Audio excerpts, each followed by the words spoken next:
Quelle est l'utilité des marchés financiers? C'est vrai qu'on en vient à se poser la question tellement ils font des dégâts aujourd'hui. Il n'empêche qu'il ne s'agit pas de sombrer dans une forme de fondamentalisme anti-marché financier.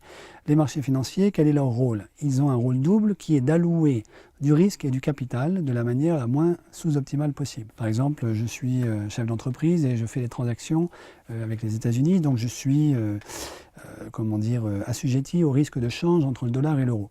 J'ai besoin de me couvrir contre ce risque, de manière à pouvoir faire mes affaires avec un minimum de sérénité.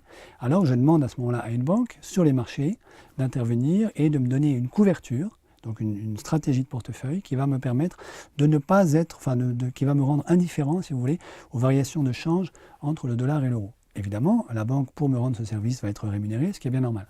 Donc ça, c'est un travail normal, classique, de banque sur un marché financier qui protège, qui fournit des services de protection aux industriels, aux entrepreneurs de l'économie réelle, contre un certain nombre d'aléas. Les premiers outils qui ont été proposés dans ce sens-là, dès les années 70, ce sont, comme je le disais, des instruments de couverture contre le risque de change. Et puis, la créativité humaine aidant, on s'est dit, il n'y a pas de raison de s'arrêter en si bon chemin. Après les instruments de couverture sur les taux de change, on a créé des instruments de couverture sur les taux tout court, les taux d'intérêt des industriels qui s'endettent à court terme, à moyen terme, à long terme. Puis après, on a continué à créer des instruments de couverture sur à peu près tout et n'importe quoi. Le crédit accordé aux ménages pauvres américains.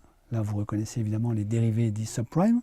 Et puis, on a également des dérivés météo, par exemple, qui vous rapportent de l'argent. Si jamais le manteau neigeux à Courchevel, première semaine de février 2017, est inférieur à 5 cm. Donc ça, c'est très intéressant pour les stations de sport d'hiver qui ont besoin de se couvrir contre le risque qu'il n'y ait pas de neige, risque qui est de plus en plus réel avec le réchauffement climatique, etc.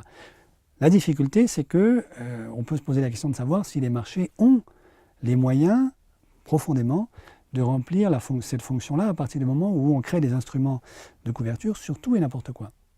Et là, je suis très sceptique. Disons, l'analyse économique la plus standard, celle de ce qu'on appelle l'équilibre général, avec marché dit incomplet, est absolument formelle. Les marchés financiers ne peuvent pas allouer de manière optimale le risque et le capital à partir du moment où ils sont incomplets.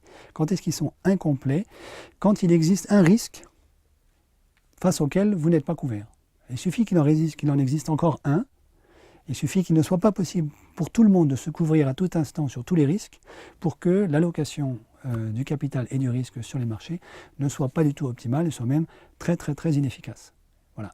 Et donc, mon point de vue, c'est qu'il faut remettre les marchés financiers aujourd'hui dans notre économie à leur juste place, qui est une place extrêmement modeste, qui consiste à fournir des instruments de couverture, de taux de change, un tout petit peu de taux. Et voilà, et il faudrait certainement qu'il y ait un conseil de sages en Europe qui puisse déterminer la famille des actifs dérivés financiers considérés comme légitimes. Et puis tout le reste, au fond, la preuve aujourd'hui n'est pas faite du tout que le reste des instruments hyper sophistiqués qu'on échange aujourd'hui sur les marchés financiers a une quelconque utilité sociale. La sophistication de ces produits dérivés ne supprime pas le risque. Ça ne fait que diluer le risque et le transférer des épaules de quelqu'un qui ne veut pas le porter sur celles de quelqu'un qui veut bien les porter. Exemple, je reprends mon exemple de l'investisseur qui est soumis au risque de change dollar-euro. Alors, admettons par exemple que cet investisseur ne veut pas que le dollar devienne trop cher, parce que c'est très mauvais pour son business. Donc, il va demander à la banque de le protéger contre le risque d'un surenchérissement du dollar par rapport à l'euro. Et puis, cette banque-là, elle va avoir un autre client qui, lui, au contraire, est très intéressé à ce que l'euro ne soit pas trop cher par rapport au dollar. Voilà. Donc, il est soumis au risque symétrique et la banque va utiliser ces deux clients pour transférer le risque du premier vers le deuxième, puisque le premier ne veut pas le porter, mais le deuxième ne veut pas porter le contraire. Donc il est tout à fait prêt à porter ce risque-là. Et la banque, dans ce cas-là, joue un rôle d'intermédiaire. Elle est rémunérée pour ça, ce qui est normal. Voilà. Et là, toute la question, c'est est-ce qu'en transférant ce risque, elle le transfère d'une manière qui est efficace? Et la réponse, c'est en général non, dès que les marchés financiers sont incomplets.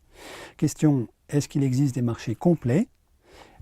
Ma réponse est à la parousie peut-être qu'il existera des marchés complets, mais aujourd'hui il est évident que non. Il est absolument impossible, insensé d'imaginer qu'il puisse y avoir des marchés financiers complets, c'est-à-dire sur lesquels tout le monde puisse à chaque instant être couvert contre toutes les formes de risques qui ont une pertinence pour l'économie réelle.